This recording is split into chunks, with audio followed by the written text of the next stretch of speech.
Hi everyone, this is Dr. Zeus again checking in with you under my activist moniker Citizen Zeus, trying to create a world of spirit, mind, and heart that engages evidence and issues directly, trying an elevated middle path over crazy extremes in a world that is fast changing. You can always count when you come to Citizen Zeus on sane dialogue, spirited dialogue that doesn't exclude or try to use scapegoats of any stripe, ideological or otherwise. The purpose of this site and the purpose of this broadcast is always to move things forward. It is progressive in that sense. Not only forward, but nearer to truth, nearer to each other, and especially important during this COVID time, and nearer to ourselves as well, and our fullest potential. That's the thing about challenge, and that's the thing about anything that's difficult to deal with, like COVID-19. I've been doing this series on COVID-19 because I'm trying to cut through all the hysteria. And I did use that word advisedly. Some people criticized me for it, and I'm actually going to look at the roots of hysteria and mania. Some people were saying, and maybe rightfully so, that what I'm talking about more is mania.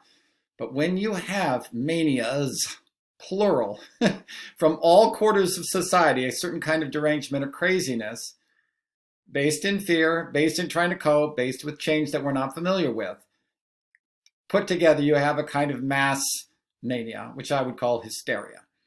Now, we're going to look into those words, but before I do that, I just want to say this research and this broadcast is sponsored by you, and I wanted to thank a few of the people who have been donating on Patreon, as well as donating through books and also through PayPal. Those people include Paul, Judith, Franco, Pivy, Sally, Rohana, and others who've been sponsoring this research. And I invite you to like and subscribe this channel, and also to click on the ability to contribute as well to help with this research and to help develop this new way of approaching things. It's community-based, and that is really geared not around ideology or identity politics, but around virtue and bringing forth courage, bringing forth mind, bringing forth heart and the spirit. And those things go together. We don't need to be in our little classes and our little tribes. Each of us have our subcultures that we enjoy, just as we have our hobbies. But at the same time, we have things that unify us. And I am avidly advocating for one in which the divine genius in each one of us, that is this unique talent that is nowhere else in the universe, can come forward. And in the process of doing this, and in the service of doing this, discussing difficult challenges like the COVID-19 challenge in a way that shows that we are having ourselves revealed, our society revealed, and open for us to go beyond a limited box. Trauma is nothing we would wish on ourselves or others, but trauma, collective and individual, can open if we respond in a spirited, mindful, and heartful way to it, to something much higher, much greater, something that progresses us closer to ourselves, closer to each other, closer to our own spirits, and closer to a loving and active and healthy relationship with this world. So that's what this is going to be about. I'm going to use the definitions of mania and hysteria to help create a framework for discussing our responses to COVID-19. And usually, as oftentimes happens when we're just beset by something we're not familiar with, not terribly mature. We're acting like toddlers, at best, adolescents. But now, as we are spending some time with this, spending some time gathering evidence, we can begin to see a much finer, more virtuous and clearer and cleaner way to deal with this, and see also the potential and possibility in the revealing tendencies of this COVID to bring us to a higher level of understanding and a higher level of connection with one another, ourselves, and the world. So that's what we're going to jump right into. I'll put myself in the corner just as a narrator here. And here is the definition of mania, brought out by Etymology Online. It stems from a 14th century definition as mental derangement characterized by excitement and delusion, which stem from a late Latin mania, meaning insanity or madness, and from the Greek, I'm Greek. And again, for those of you who know, the Dr. Zeus Yamianis, yeah, it's pretty Greek, all right. And again, my background is in biology and physiological chemistry as an undergraduate and as a graduate assistant, but then I also went on to get a philosophy of education degree, specializing in gender studies and the critical evaluation of concepts and of phenomena, interdisciplinary philosophy, sociology, and so forth. So I have a particular interest in linguistics. When you look at the roots of these, you begin to gain a lot of interesting insights, not only into the nature of our language, but the nature of ourselves. So from Greek mania, madness, frenzy, enthusiasm, inspired frenzy, mad passion, and fury, right? Related to manistheia, to rage or go mad. And again, you notice that there's both passion and spirit on one side and then madness on the other. And throughout history, these two have kind of gone together. So mania is in some ways an appropriate word. And it's more individualistic form, like nymphomania, kleptomania, megalomania. We see it as an enlargement of an intense emotional response, where we just kind of get so excited that we just go off the edge. And certainly COVID has done that to us a bit. Now, how does that compare to hysteria? Here's a Wikipedia entrance on hysteria. Hysteria has traditionally meant an ungovernable emotional excess, right here, referring to a temporary state of mind or emotion. When people criticized me in my last video for calling it, let's get beyond the hysteria, they said that was overblown. Here's my definition of hysteria. My definition of hysteria is essentially a mass psychosis, right? Causing essentially, what would I say, debilitation, okay, delusion. What were some of the other kinds of things? No, I can't even remember the actual definition that I put on there. But basically, it's something that comes out of an excess of an essentially negative emotion like fear, being amped up. A good way to see, to summarize what I think of as hysteria, is you have manias all over society, in tribes and groups of people. And you bring them all together and you get mass manias, plural. That to me is hysteria. Different crazinesses, emotional crazinesses pulling each other apart from each other, causing this brew of trauma, this brew of disorganization and division. And yet it's a crucible for transformation. So hysteria is not necessarily a bad thing. If we addict ourselves to hysteria or mania, we're going to be in trouble. We're not going to be able to make rational decisions, right? We're not going to be able to look at evidence.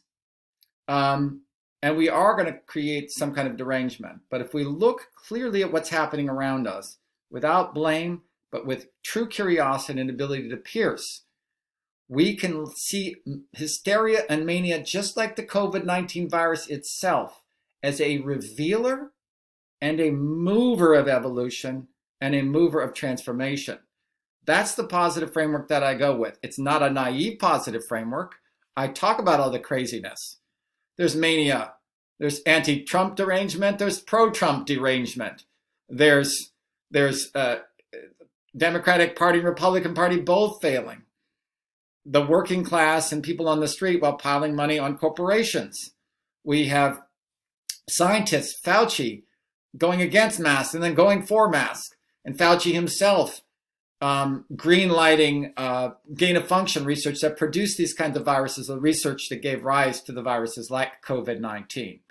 So you can't look toward the traditional forms of authority to find your answer. You can't addict or attach yourself to a hero or a singular figure. No Fauci, no Trump, no Pelosi,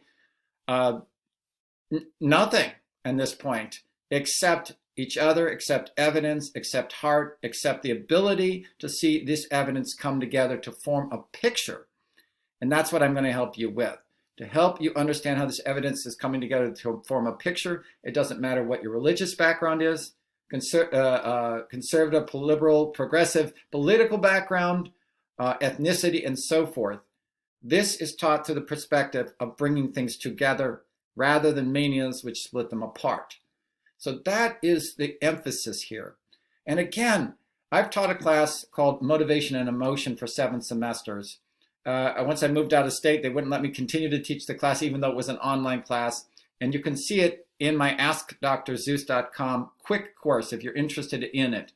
But I ask questions about our emotions, in particular, negative emotions. The number one emotion here being fear, driving us, right?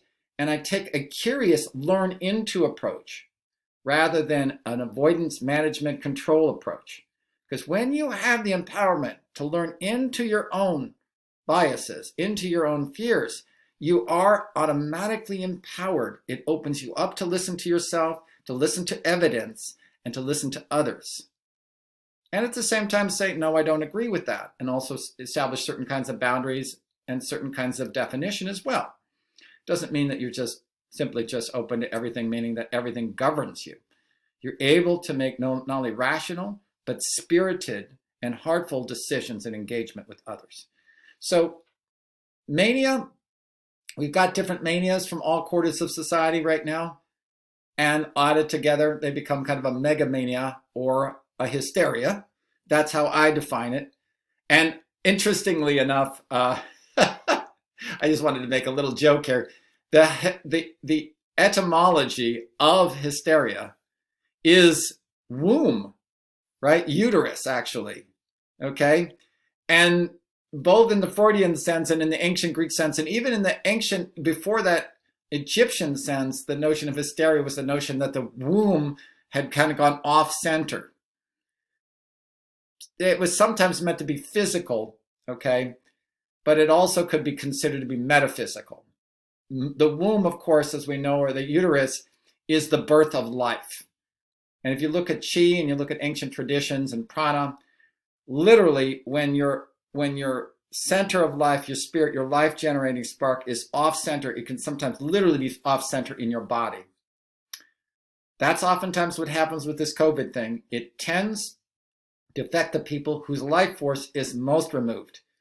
High obesity, high diabetes, very much older, and when the life force is waning in some people, this COVID comes in and tends to take those people's lives. And so it brings us, ironically, because the joke here I'm making is that literally hysteria is mania on steroids, which is a male-oriented term, which I think is much more appropriate here. It's an overexcitement. And there is an off-centeredness as well being created by this, but it's asking us to rebalance and realign with evidence, with connection, with a certain amount of love, but certainly truth. And we are having a spiritual and physical opportunity, mental and emotional as well, to begin to align ourselves. Balance, align, address. And here we go. Now, if you haven't read my article, and again, and I have an opportunity to donate on my site here, citizenzeus.com, I have a nice, concise article on the investigative series on the nature, origins, and effective address of COVID-19. I encourage you to do that. It's a fairly short article. It does a good job of rendering all the research together in 12 straight points. I bring up questions that everybody's asking. And I also encourage you to go to this YouTube channel, to the other videos, if you're interested in plumbing more deeply into one side or another. So let's start with using this background, hysteria and mania, to really draw out what's happening right now. Right now, it's July 4th. I'm doing this on July 4th. So I'm getting the latest articles. This one is on July 1st, just a few days ago. Remember when everyone had the hysteria or mania around the mass protests? And they said, I wonder, is that going to create, because there had been so much mania. Now, the research Robert Kennedy brought forth, as well as others, showed that this virus doesn't exist very well outside. So trying to clear the beaches and parks was another example of hysteria and mania. It turns out science doesn't support that. When you're outside, especially when you maintain a little bit of physical distance, 6 feet or so, but not even if you do that, what you're getting is this air and breeze diluting this virus. Now, when you're inside with these parties and talking in each other's face and dancing and exhaling in very, very exerted breaths, it's the exact opposite. But what we learned is if you're outdoors, and almost everybody in these protests, the Black Lives Matter protest, wore masks, what they found, get this, not only was there no spike in coronavirus cases, in some cases there was a slight decrease in those. And the reason for that decrease was this. During those protests, a lot of times people stayed home. So now the streets were cleared and the protesters had more room to spread out. And in many ways, in terms of the aggregate or total effect, you had less chance of transmission, and that has actually been borne out in the data.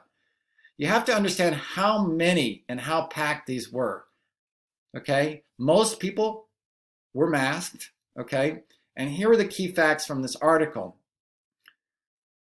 In the immediate aftermath, health officials expressed great concern that protesters yelling and shouting in close proximity would really lead to a devastating rise. This didn't happen.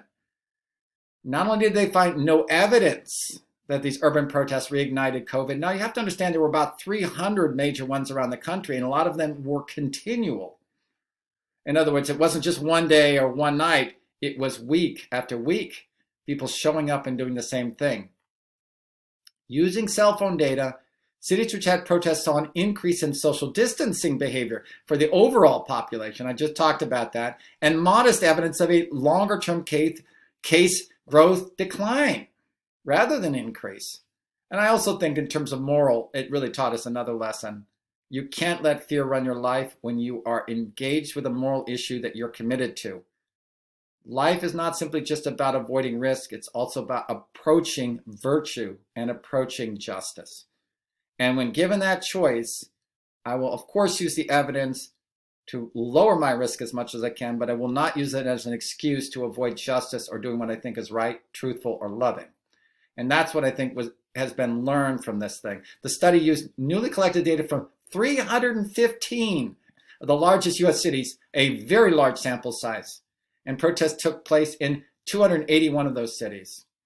So again, the conclusions were that there was a very small amount. These are people actually tested that went to these marches.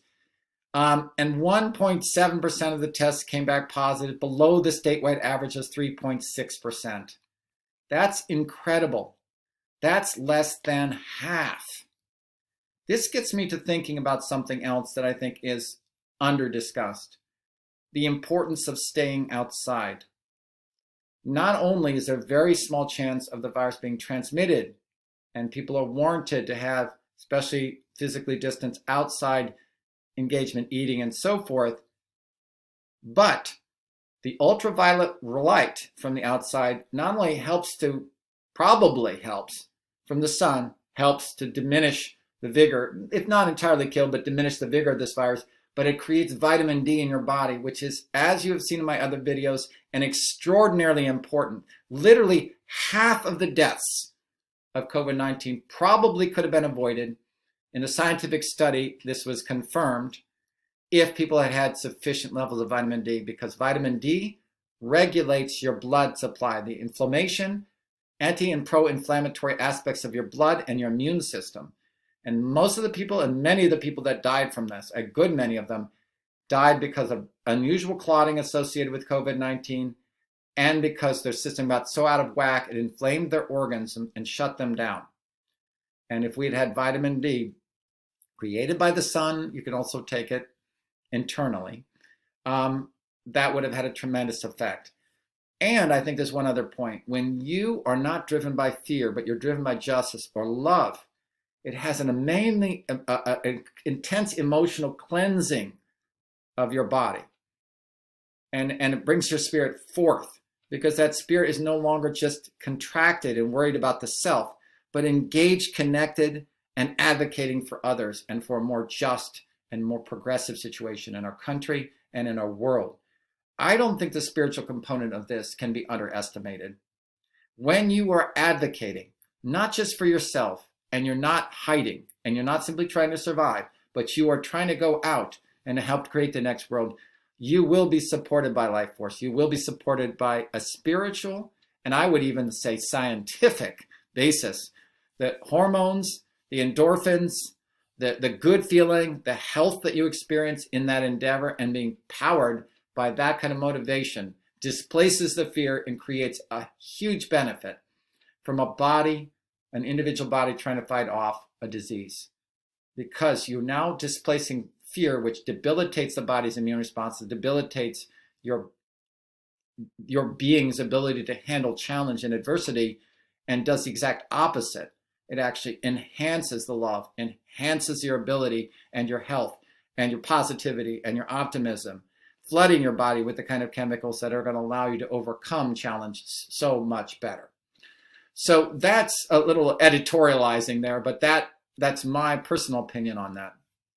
Again, in contradistinction to this outdoor thing, Herman Cain going to these Trump rallies. Herman Cain was a former GOP presidential candidate in 2012, has now tested positive for that. We saw in the Tulsa rally in Tulsa, Oklahoma, the exact opposite of being outside, getting sun, being involved in something that I guess you would say would move things forward. It's being inside in close quarters with other people with no requirement for having masks and with a lot of yelling and so forth and a lot of exchange of breath and environments and whatever is coming out of people's lungs. Well, that went ahead and had Herman Cain affected. Not only is Herman Cain affected, but many people. We've had Secret Service agencies and people on Trump's staff and so forth being affected. He's not being smart about it. He doesn't want to admit, and many don't want to admit, that COVID is a real thing. It is real, as I show in my other videos. And this is the outcome. The exact opposite of being outside, engaging in something active and healthy, is being inside. Now, I'm not going to pass an editorial comment on whether or not supporting Trump is healthy.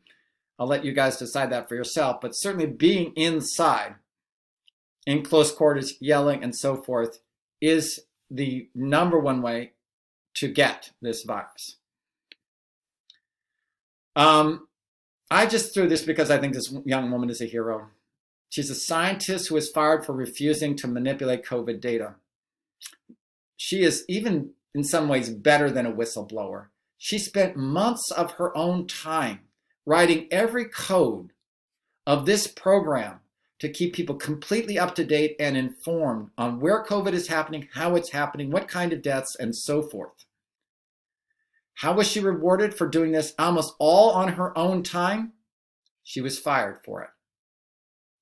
I think it's abominable that officials, in order to make themselves look good, remember it's a Florida governor that says, hey, we went 8 weeks, we went down, this is all hysteria, I'm following Trump, we're opening everything up, come to our bars, whatever, whatever.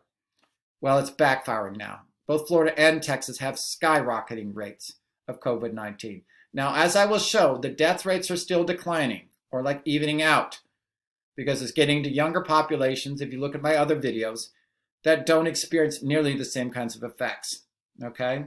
So don't panic, okay?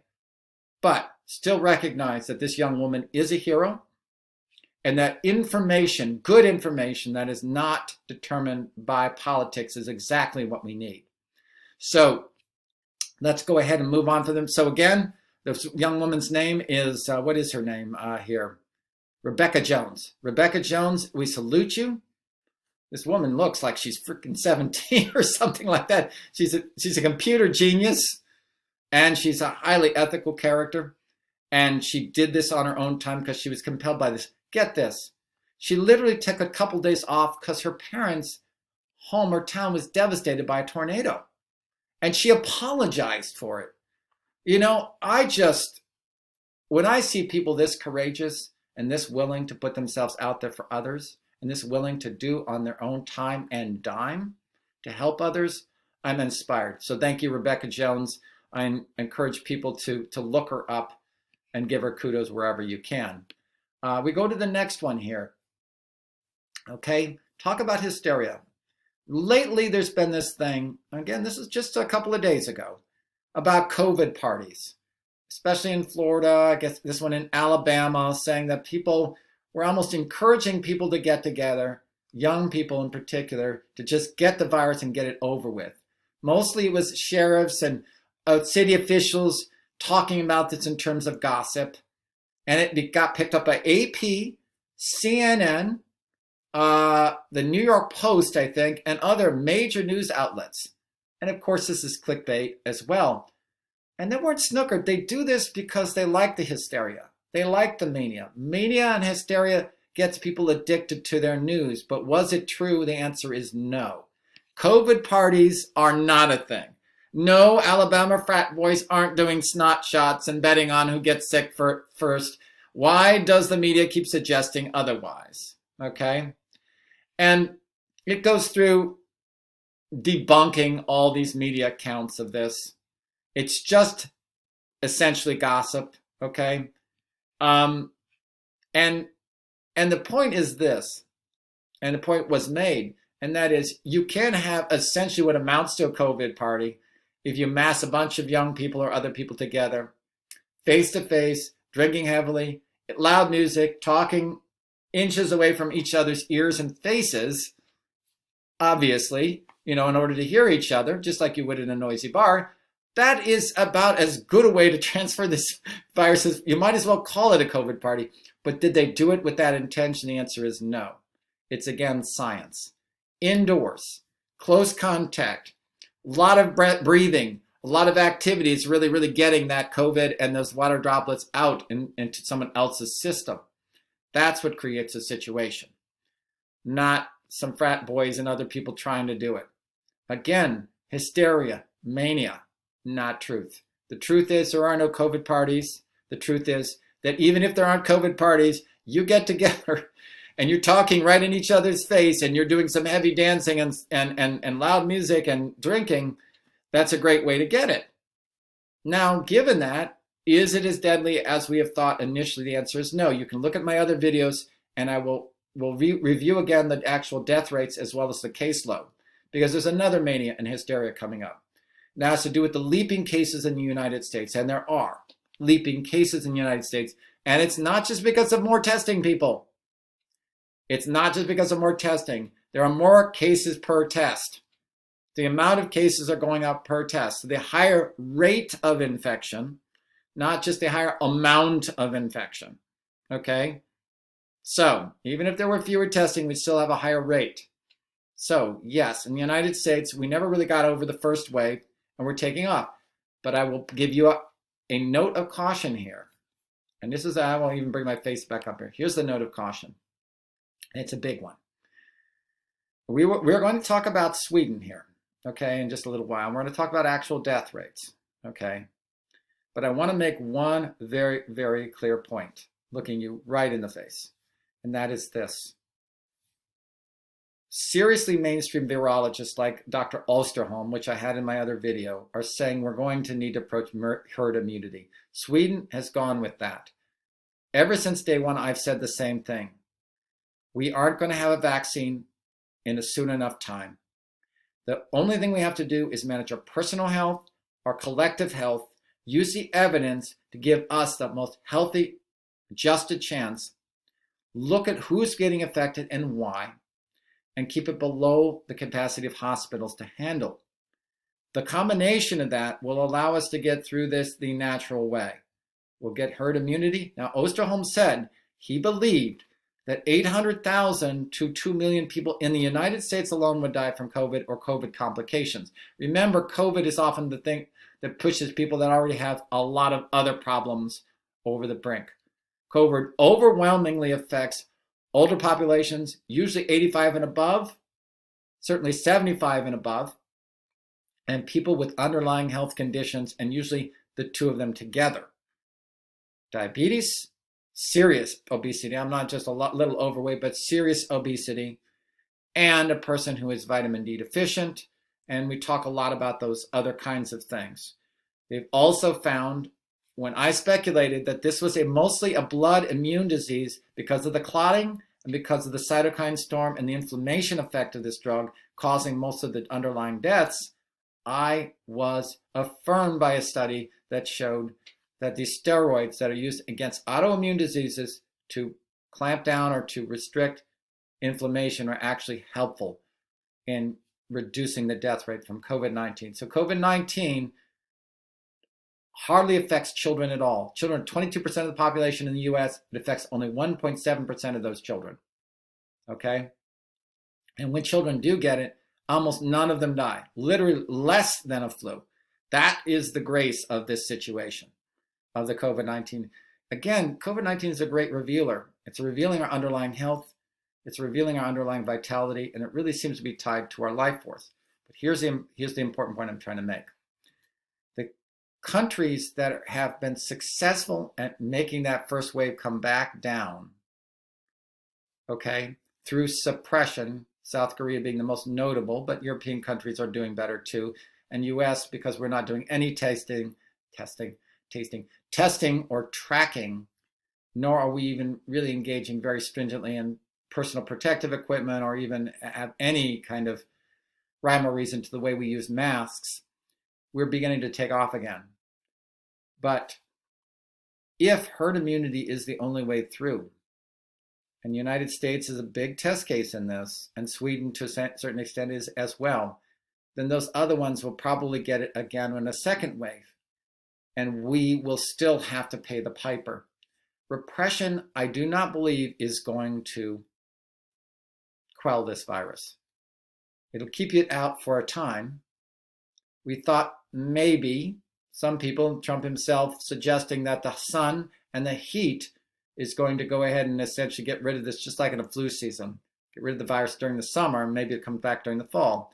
The exact opposite is happening. Right in the midst of the hottest part of summer, we're getting a spike in cases in some of the hottest parts of the United States.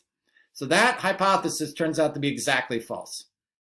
We are going to have to pay the piper. We're going to have to come together with this. And those countries that are simply suppressing this, like regions of the country that simply try to suppress forest fires, once that forest fire comes through, it rages. So the best way to handle this, again, personal and individual health, keeping it below hospital capacity, finding best practices, and realizing nothing is going to save us, no immunity is going to save us until we ourselves, our bodies, and our societies handle it. Those that are simply repressing it will probably have to deal with it later unless they're a very isolated country that doesn't have a lot of in and out traffic. New Zealand will probably be fine. Even Australia will probably be fine. But a place like the United States, which is a melting pot, we have to deal with it. And so that's what I'm helping in terms of these videos. I'm trying to make that available to everybody. So here's a Business Insider article talking about California, where I live, whose coronavirus response was hailed as a success story, is now seeing 5,000 plus cases each day. Here's what went wrong. Again, it's not necessarily wrong, okay? We actually, whether you like Governor Newsom or not, he actually did it kind of by the book. He closed certain things down. He closed them early. He did the right thing by allowing certain counties to make their own decisions. Placer County, where I live, is more rural, doesn't have the same issues as where almost half the cases are in the Los Angeles area, which is much more packed in, a lot of mass transportation, which is really an easy place to get this, just like in New York City.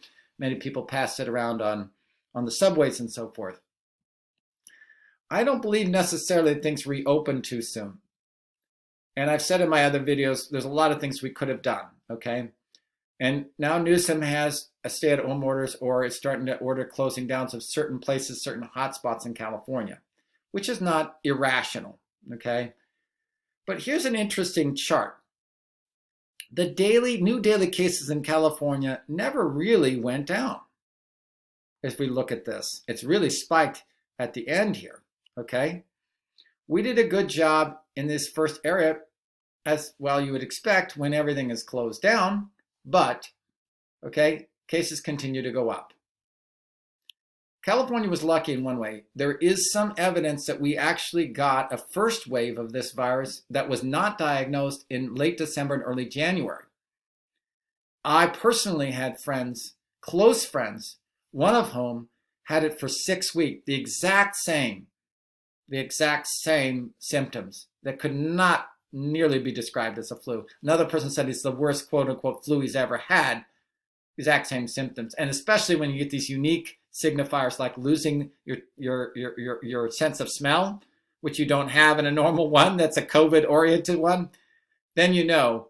California kind of had a prophylactic mini wave, I think, before it was even detected or assigned in this state. And so I think that the actual curve is probably a lot higher. We might have even had an initial wave early in December and January over here. So that's something to think about. But then you look at the actual death rate. Now, this is not an excuse, people, to just say, more people are getting it, but no one's dying from it, okay? And here's the reason why. If these young people go to these parties and they get it, almost all of them, the vast majority of them, will get very mild symptoms and certainly nothing that will be life-threatening. But if they come into contact with someone who is older and more frail, either has an underlying condition, is older, or both, that could be fatal. That not, again, the COVID won't have caused the death completely by itself. It will have come in and been the straw that breaks the camel's back, okay? But it's significant. It's more like a log that breaks a camel, not a straw. It's a pretty nasty thing. But again, this is all the way up to July 4th. This site here, by the way, has a running total of the death rates, deaths per day in the United States. And you will not find this on most sites. You'll find all these alarmist things about all the cases going up. But if you notice, all the way up to July 4th, what is happening here? The trend line is basically down. There are a couple of spikes here, and you can see this last 3 weeks or so kind of evening off. Okay, at just under 1,000, maybe looks like 800 deaths per day. Okay, if you can keep that straight and not have it kick way back up again in a kind of second wave, we're doing okay even if the number of cases spikes. In fact, that's a great sign. That's showing that the fatality rate of coronavirus is actually a lot less than we thought. It makes more sense. Early on, we thought that the fatality rate, and again, this is Fauci, Mr. Expert, saying it's 10 to 20 times worse than a flu. Turns out it's not. Slightly worse than a flu in terms of fatality. And certainly among young people, and children in particular, it's less than a flu. Actually, quite a bit less. So all being all, it has been a learning experience for us. We have to pay attention. We have to take it seriously. This doesn't mean, oh, let's just throw open the doors and let everyone get infected. What it means is let's not panic. Let's use best practices, but let's also recognize that the death rate is not spiking along with the cases. That evidence does not support that. And this is true of different states. Now, again, even New York, you saw this coming down. There's a little bit of a spike here, a couple anomalies here. But for the most part, even New York, death rate is low after that initial huge boost. Certain states not doing as well. Okay, some of them are planing out like Massachusetts, but planing out at a much lower level. California, again, it looked like it was going down. Now it's kind of planing out. Okay, at about 100 or so deaths per day. Okay, Pennsylvania, the same thing. It's going up a little bit. Illinois, again, this, who knows what this is. This a reporting spike, or a lot of times when you have this one spike that goes out of nowhere, it's usually a consolidation of studies or reports that all get reported on the same day. So you have to look at the overall rolling average. You can't just look at one spike. And a lot of these states continue to have the bell curve, okay? Not significant spikes in death rates. Texas is an exception. It's gone up. And I believe also Florida was an exception here. You notice Florida has evened out and gone up. Again, you look at their practices, opening up, especially indoor places, and saying go to town without any protective mandates or even top-down recommendation, and surprise, surprise. There are even some people, including CDC representatives, that say the US has way too much virus to control a pandemic as cases surge across the country. I'm beginning to believe this is probably true. Unlike Osterholm, I don't think that's going to end up with 800,000 to 2 million deaths, but it could easily end up in the 400 to 600,000 range, making it an actual epidemic/pandemic in this country and causing a lot more deaths than a normal even pneumonia or flu, even though I have shown in past videos that pneumonia tolls are in the millions. This certainly is a much greater thing than a flu. It's much greater than any other disease that we have come about in the last, say, 50 years. But at the same time, if you look at the underlying fatalities and vulnerabilities in people, you look at things like vitamin D, you look at things like age, you look at things like health, you notice that there is a lot we can do to really bring down not only the death rate, but we can bring down people being hospitalized. I'm going to talk about breathing exercises, nasal breathing, or have I already done that? I'll have to look. I have a couple more having to do with CBD and nasal breathing, bringing those out. Or actually I probably already did those too. But I have a couple more videos to flesh out a couple of ways that we can, again, attack this more directly. So this is my particular county. If you notice, again, this is Placer County. If we zoom in, we zoom out a little bit here. This is in California, Sacramento. It's a county that goes all the way from Sacramento all the way to the border of Nevada. It's just a weird, thin thing. And again, all the COVID ones are clumped more in the populated areas near Sacramento. Once you get out into the rural areas, we have almost nothing. But even in the populated area, and here are the new cases by day. If you notice, there's a little bit initially. We had the lockdown, okay? And then we began to reopen, and we had a spike in cases. But what we haven't had is a spike in deaths. We had only 9 deaths, okay? And literally not an additional fatality for almost 5 weeks. And now it is increased by 2. Confirmed case in the hospital, only 20. And you have to understand there are 400,000 people in Placer County and only 4 cases in the ICU. So in many ways, we're doing pretty well. The new cases, if you look over here on the left, down left here, are grouped much more by age. People getting the new cases, 58% between 18 and 49, because they're the ones going out to the parties and the social gatherings and tired of being cooped up. Older people, especially those in old, convalescent homes and so forth, are being removed and been strict protocols. So literally their cases are small, but of course the fatality rate is much higher. So these people that are getting these are probably going to, by and large, do okay. There's probably a reason why there aren't many deaths happening, because most of the new cases are within that young demographic. Look at how many negative results there are. 26,731, 11 deaths. Okay? Total confirmed cases, 829. That almost doubled over the last few weeks. So the cases really went up, but at the same time, we haven't had a lot of ICU or deaths. Okay?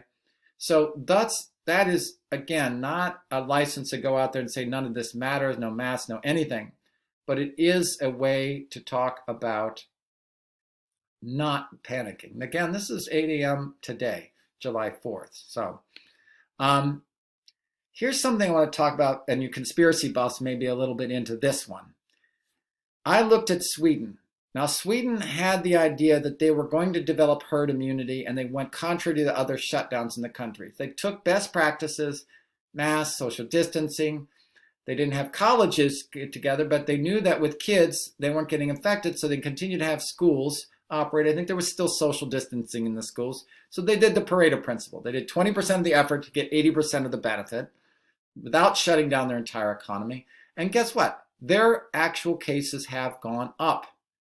Now, I saw this, okay, on this next page. Unfortunately, this page refreshed itself. It had deaths. And in this, the deaths, if you went through here, went down to almost 0. It had only about 4 deaths. It had a big up and then down. So the cases are going up in Sweden. The deaths are going down. Guess what? good old Google decided they were going to get rid of that one. In the last day, this thing that's grayed out deaths here no longer allows you to click on it. Very suspicious. As you saw in one of my other videos, Google is now in the vaccine industry. They literally hired the head of the vaccine division for GlaxoSmithKline, one of the biggest big pharma companies out there, to help develop bioelectronic medicines. And so they're in the game. Do you think that has anything to do with the fact that it doesn't fit the storyline to generate hysteria around getting a vaccine when you find that the deaths are going down? So I had to find another chart to show that deaths are going down. And I found a good one. This one is data. It's a nonprofit one. I would encourage you to donate to them as well. They do have good data. And they have running charts. Here's the US. The blue line is the US chart. And at its top, in Europe, at its top, we had 3,666 people dying a day. Okay, Europe had 4,177 dying a day. All of them have gone down. Now, there has been a little flattening out here, okay, at around this level, okay? United States are a little under 1,000, Europe a little under 700, okay? But look at Sweden. Sweden is the one who took this more open approach. They're not doing poorly. Their cases are going up and their death rate is still going down or flattening out at a very, very low level, okay? Sweden, 17 deaths per day. Okay, now these are rolling averages, so it makes it not as spiky as some of those other charts you saw. Okay, Sweden, 18 deaths. Sweden going up to 30. Sweden, 34. 29 coming down. So it's averaging in the week. Again, a lot of times weekends, because people go out to bars and stuff, it may jump up. You notice why the jagged line? A lot of times it has to do with response to traditional time people have of getting together. Then probably more people get it, spikes a little, and then comes back down again. So you just if you just look at the overall trend for all of these, United States, Europe, United Kingdom, Italy, France, Sweden, Germany, and South Korea, they're all down. Now, South Korea is taking a very, very aggressive tracking, testing, and repressive approach. We'll see how well that works. It's a slow mutating virus. Viruses tend to, and COVID-19 is probably no exception, tend to increase their communicability, that is their ability to communicate or to infect others, and decrease their fatality.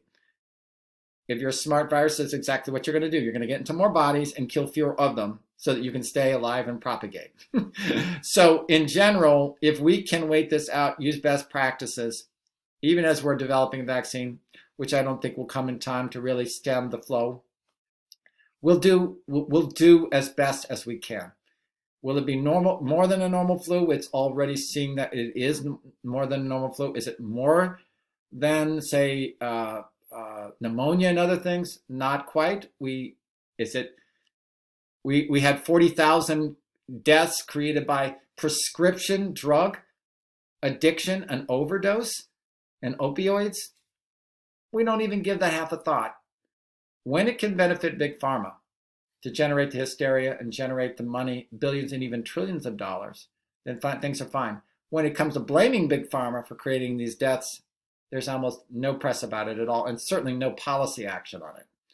And again, overall, we have 11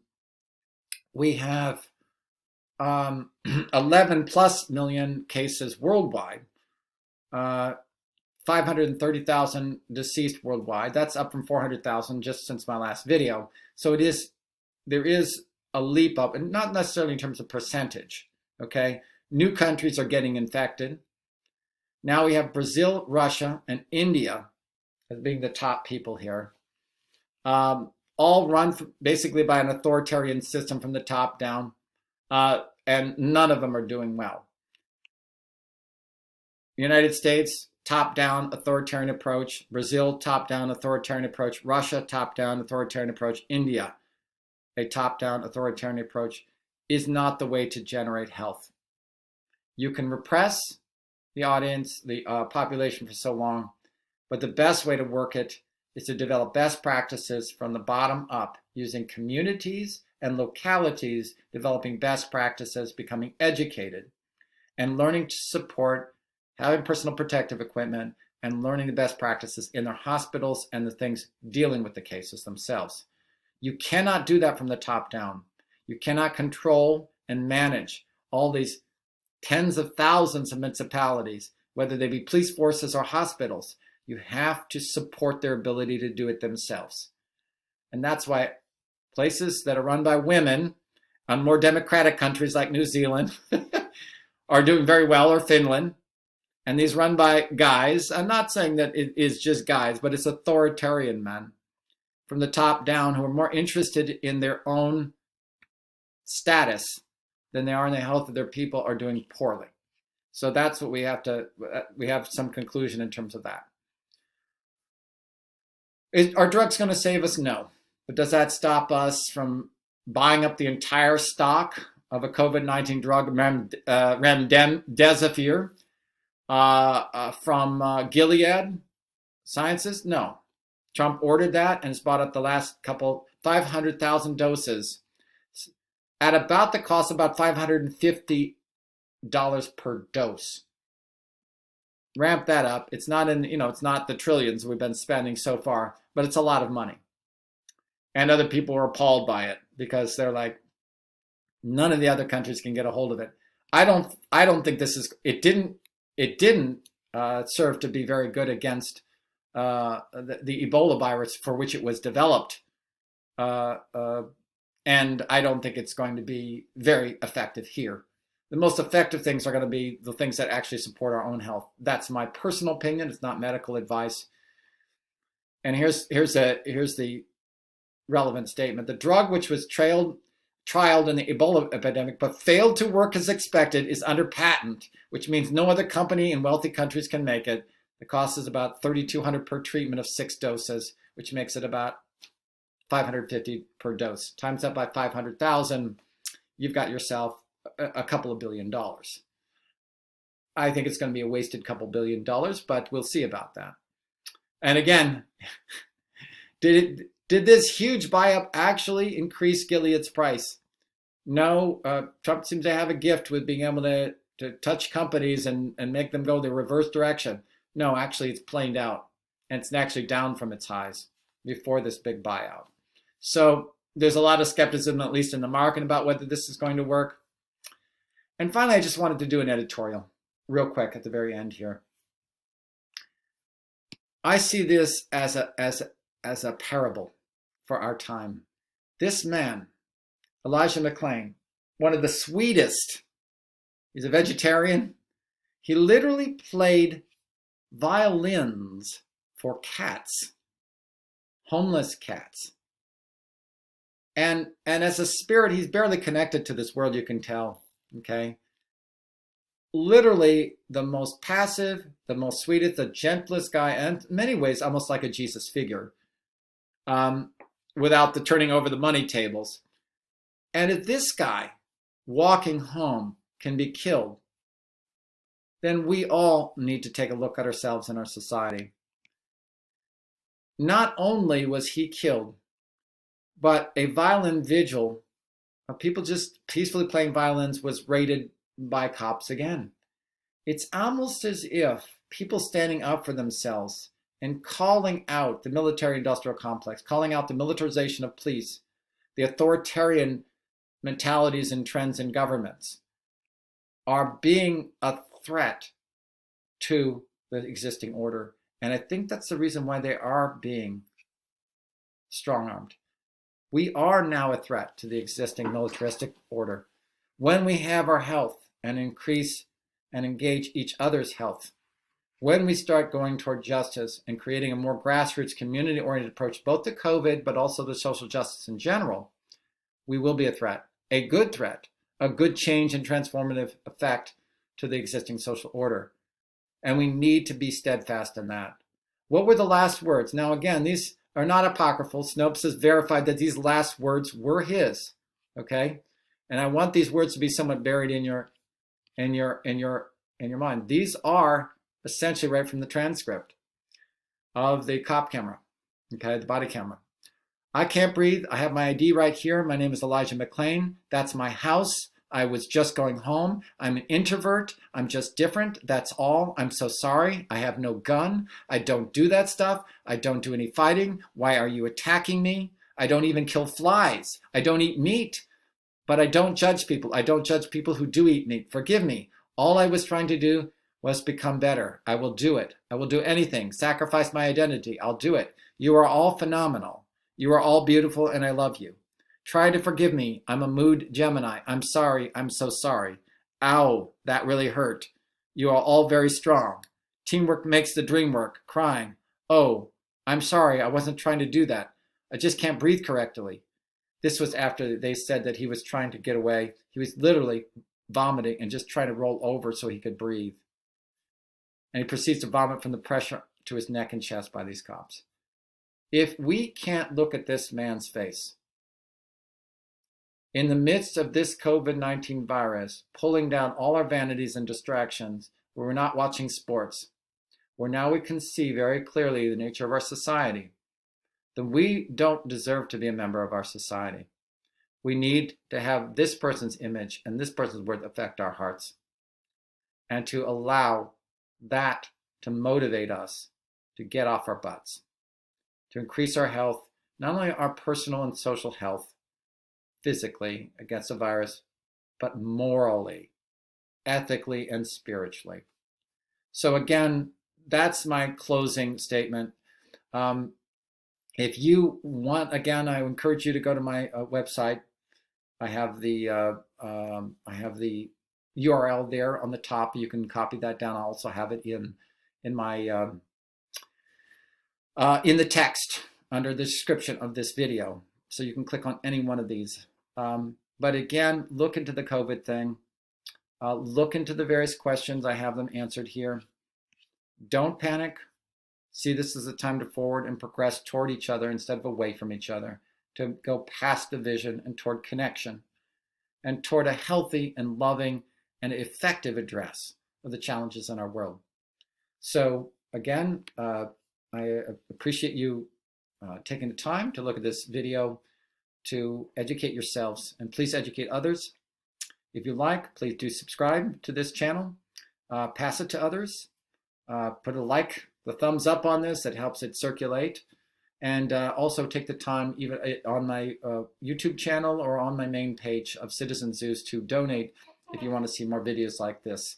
Be a sponsor and let us work together as a global community, as a community of heart, mind, and soul, to move things forward in human health and evolution. So until next time, again, loving you all and wanting each one of us to reach our full potential, our full health, and our full connection and love. Blessings. This is Citizen Zeus signing off.